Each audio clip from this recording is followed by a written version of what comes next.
It's your Mental Health Matters Thursday, and I'm joined on the Zoom line by Johanse Iwodike, behavioral change specialist, and as the weather, of course, just as Colleen just mentioned about the weather, he said there was going to be rain. Clearly, the rain came early in Johanse's location. We welcome you as always, Johanse, and I look forward to our discourse because we are going to find out this morning how to defeat goat mouth. Goat mouth in Trinidad and Tobago terms is something that it's not really positive. It's almost like somebody run them out on you, or they say something about a situation and it come to pass in more or less a kind of negative way. It's like a sour vibe then, a sour energy. How do we defeat such? And as always, Johan, say good morning. Yes, morning Jason and morning to all the viewers. So goat mouth is when someone wishes something negatively against you and then it's actually fulfilled, especially when you was already on a positive trajectory. Now, breaking it down, I'll give an example, and this is an age-old example that I've heard since I was a child. A little child is playing, let's say climbing a tree, and having fun, nothing is wrong. But then the child parent sees them playing and say, take care, you fall. And then maybe 5 minutes after, 2 minutes after, the child actually falls. And you would say, the mother or the father, the parent, put goat mouth on that child. Now, I'll break it down even further. Human behavior is thought into feeling into action. So whatever is going on here is expressed outwardly. So if fun was in that child's mind, no matter how high or seemingly dangerous it could be, fun is what is expressed. But as soon as the parent says, take care, you fall.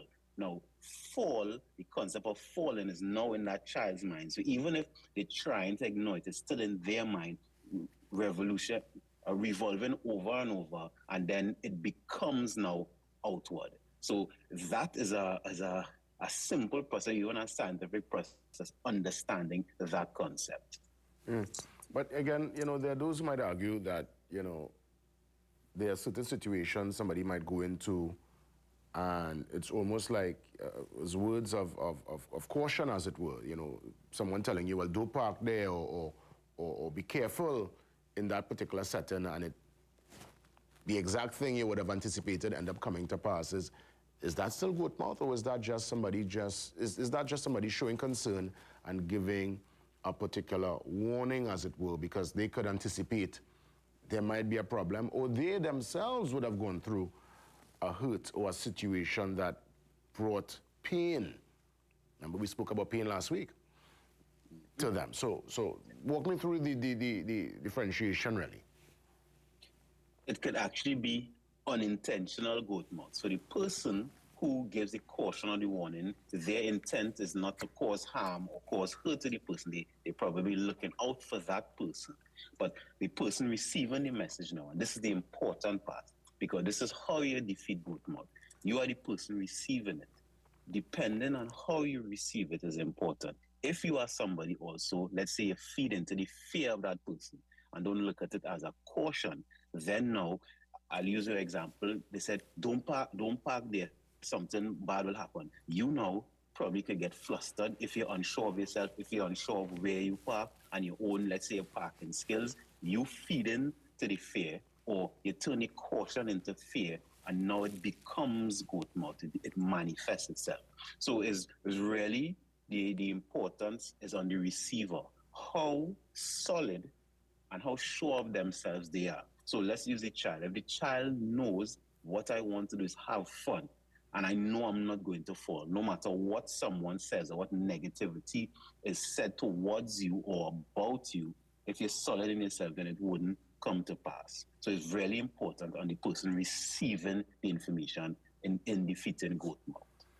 Is that whole that age-old saying of after joy is sorrow, is that also kind of within the vein of goat mouth? Because people always tend to tell children, especially, even teens, even adults, you have enough time, and after joy, like especially when something bad happens, in the context of you having a good time, you're having fun, you're celebrating something, and then some situation goes a bit downhill, and somebody comes up from the back to say, hey, after joy is sorrow.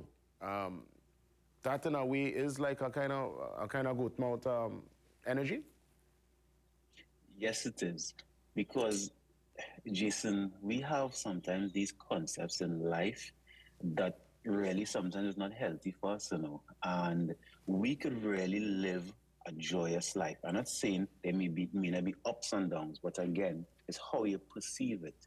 Because if you're driving to work and you have a flat tire, you could perceive it as you just probably get saved from something further along the way, or it could be a great hindrance, or it could be a break away from work that you needed, or it could be the worst thing in the world. It's really based on the person. And that is really the important thing. You are the vessel that interprets everything. And I'm not saying we won't be perfect and we haven't experienced trauma or different things in life that may shape our perceptions of things negatively at times. But the truth is, everything starts with us. And as cliche as it may sound, how solid you are in yourself, how grounded you are in whatever aspect, whether it is spirituality, whether it is even yourself and positivity, will depend on how the things around us, whether it is something someone says in terms of good mouth or even experiences we have, it will depend on how negative it really affects us. So, people really don't change. It's kind of hard. I mean, there are those who might make a concerted effort and will seek professionals like yourself to make that change. So it must be a change that you want for yourself. But for those who clearly don't, and they don't have the capacity to change, or there's no willingness to change, and they're heavy, they always bring in a goat mouth scenario to the table. They're bringing down the settings. Should we just remove ourselves, distance ourselves from such? We as individuals should know how much of something we can handle, because there are some people, no matter what they say, what they tell you, how negative they are, it's not going to affect you. But depend on who it is. So let's say if a parent says it versus a stranger, it may have a different effect. So the individual first must know how solid they are in themselves about any situation, and also understand the relationship you have with someone. So let's say it's someone who's close to you that you regard highly. You would probably take on what they say more than a stranger or somebody you don't regard. So you have to know how much of that you can handle. So if you know you can't handle it, you remove yourself. If you know in the morning when you have a lot of energy, you can take everything, man. But in the evening time when you're tired, that's when it really gets to you. And you would know how to craft your life so that the negativity will affect you the least, and that you can maintain that positivity as much as possible. It's true what you said, sometimes not really what was said, is who is saying the particular statement, and it can impact you in a serious way. I want to give you a chance to give a closing statement, and as always, take us out with a thought, food for thought, as we wrap things up on this Mental Health Thursdays. We can't control the statements of others or the environment we're in at times. So it's important to be solid in yourself so that the negativity would not seep into you and become manifest in your life.